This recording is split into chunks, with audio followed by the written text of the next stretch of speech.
জুলাই গণ অভ্যুত্থানের উপর ভিত্তি করে গড়ে ওঠা নতুন রাজনৈতিক দল জাতীয় নাগরিক পার্টি এনসিপির রাজনীতির মাঠে আনুষ্ঠানিক হাতেখড়ি এই তো সেদিন।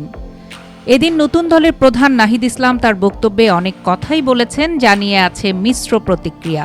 তবে বিশেষভাবে আলোচনায় এসেছে যে শব্দযুগল, তা হল সেকেন্ড রিপাবলিক। শব্দ দুটি বিশ্ব রাজনীতির ইতিহাসে অনেক পুরনো হলেও আমাদের এই দেশে নতুন করে কানে উদ্দীপনা তৈরি করেছে গেল ২৮ ফেব্রুয়ারি। কারণ ওই দিনই এটি উচ্চারণ করেন জুলাই বিপ্লবের শীর্ষস্থানীয় সমন্বয়ক ও পরবর্তীতে অন্তর্বর্তীকালীন সরকারের উপদেষ্টা হওয়া সেই নাহিদ ইসলাম। আগ্রহ, আস্থা কিংবা শঙ্কা সবকিছুই যেন মিশে আছে নাহিদের মুখে উচ্চারিত সেকেন্ড রিপাবলিকে।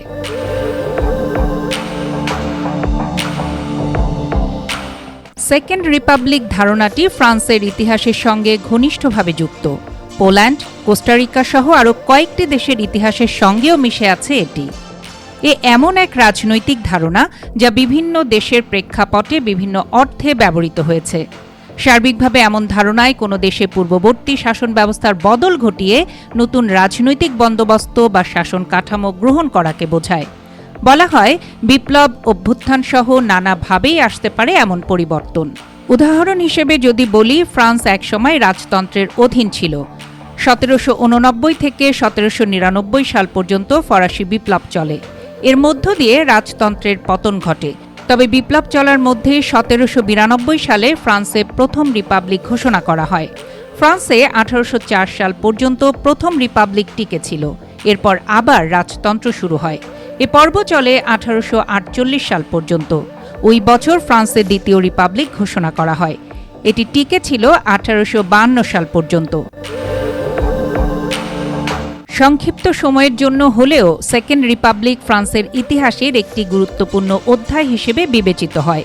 দফায় দফায় শাসন ব্যবস্থা বদলে ফ্রান্সে এখন চলছে পঞ্চম রিপাবলিক। সে যাই হোক, সেকেন্ড রিপাবলিক বলতে জাতীয় নাগরিক পার্টি আসলে কি বোঝাতে চাইছে, এই প্রশ্ন এখন সবার মনে। এ নিয়ে দলের নির্ভরযোগ্য এক মুখপাত্র জানান, এই ভূখণ্ডের মানুষের সব লড়াই একীভূত করে মানুষের আকাঙ্ক্ষার ভিত্তিতে সংবিধান ও রাষ্ট্র পুনর্গঠন, সেকেন্ড রিপাবলিক বলতে এটিই বোঝাচ্ছেন তারা। তাদের মতে প্রথম রিপাবলিক হচ্ছে আমাদের মহান মুক্তিযুদ্ধের মাধ্যমে স্বাধীনতা অর্জন। মুক্তিযুদ্ধের পর যে সংবিধান প্রণীত হয়েছে, সেই সংবিধানে কিছু কাঠামোগত ত্রুটির কারণে সরকার ও প্রধানমন্ত্রী কর্তৃত্ব পরায়ণ ও ফ্যাসিবাদী হয়ে ওঠে। তাই সার্বিকভাবে সেকেন্ড রিপাবলিকে কোনো দেশে পূর্ববর্তী শাসন ব্যবস্থার বদল ঘটিয়ে নতুন রাজনৈতিক বন্দোবস্ত বা শাসন কাঠামো গ্রহণ করাকে বোঝায়। বিপ্লব, অভ্যুত্থান সহ নানাভাবেই আসতে পারে এমন পরিবর্তন।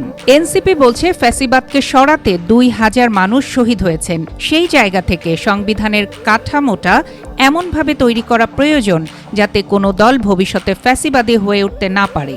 এক্ষেত্রে রাষ্ট্রীয় প্রতিষ্ঠানগুলো এমনভাবে স্বাধীন ও শক্তিশালী করতে হবে যাতে নাগরিকরা শক্তিশালী হয়ে উঠতে পারেন এবং রাষ্ট্রীয় প্রতিষ্ঠান জনগণের রক্ষক হয়। এই পরিবর্তনগুলো করতে হলে সংবিধানে খুব রেডিক্যাল পরিবর্তন প্রয়োজন। এটিকেই বলা হচ্ছে সেকেন্ড রিপাবলিক।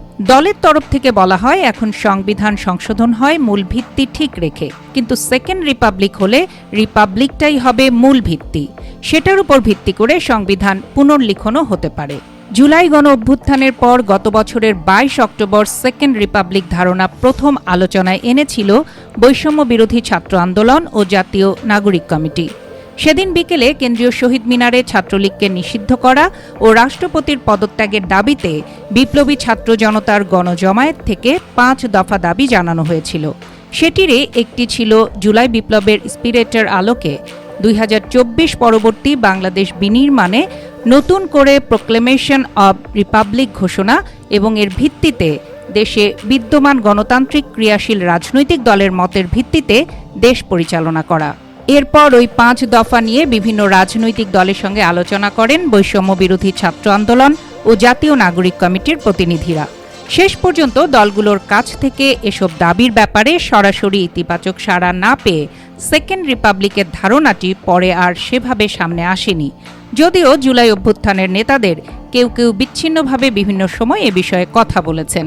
এখন নতুন রাজনৈতিক দল জাতীয় নাগরিক পার্টির আত্মপ্রকাশ অনুষ্ঠানে নাহিদ ইসলাম স্পষ্ট করেই বললেন, একটি গণতান্ত্রিক নতুন সংবিধান প্রণয়নের মাধ্যমে আমাদের সাংবিধানিক স্বৈরতন্ত্র পুনঃপ্রতিষ্ঠার সব সম্ভাবনার অবসান ঘটাতে হবে।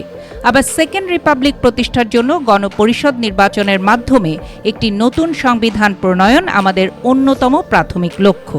এদিকে সেকেন্ড রিপাবলিক প্রসঙ্গে জানতে চাইলে বিশ্লেষকরা বলেন, ফ্রান্স সহ যেসব সমাজে এ ধরনের পরিবর্তন ঘটেছে সেই পরিবর্তনগুলো হয়েছে কোনো না কোনো নির্দিষ্ট প্রেক্ষাপটে। বাংলাদেশেও একটা পরিবর্তন ঘটেছে। জাতীয় নাগরিক পার্টি যে সেকেন্ড রিপাবলিকের কথা বলছে তাদের নিশ্চয়ই একটা দৃষ্টিভঙ্গি বা চিন্তা আছে। সময়ই বলে দেবে এক্ষেত্রে তাদের লক্ষ্য বা উদ্দেশ্যটা আসলে কি, বা সেটা দেশের জন্য কি বয়ে আনবে। আমরাও বলছি, সময়ই বলে দেবে। শেষ অবধি তরুণদের জয় হবে এক্ষেত্রে, নাকি রাজনীতির রঙ্গমঞ্চে দিন শেষে শোস্টপার সেই অভিজ্ঞরাই?